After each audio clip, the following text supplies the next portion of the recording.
Let's learn how to move a reservation to a different listing in Guesty. From the homepage, go to the Reservations tab and select the reservation you want to update. Under the Summary section, click here to edit the reservation details.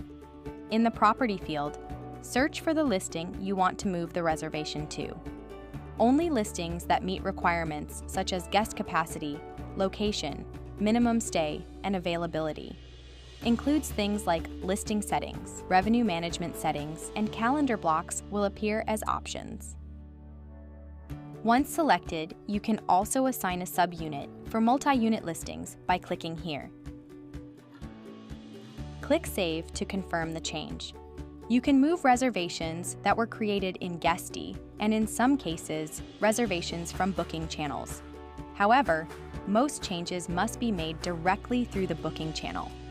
If you update a listing for a channel reservation in Guesty, the change won't sync back to the original channel, except for Vrbo and Booking.com.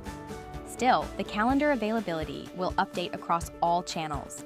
To update a listing in an existing reservation made through Airbnb, please click here to view the relevant article. If you want to learn more, feel free to continue browsing our Help Center. Thanks for watching.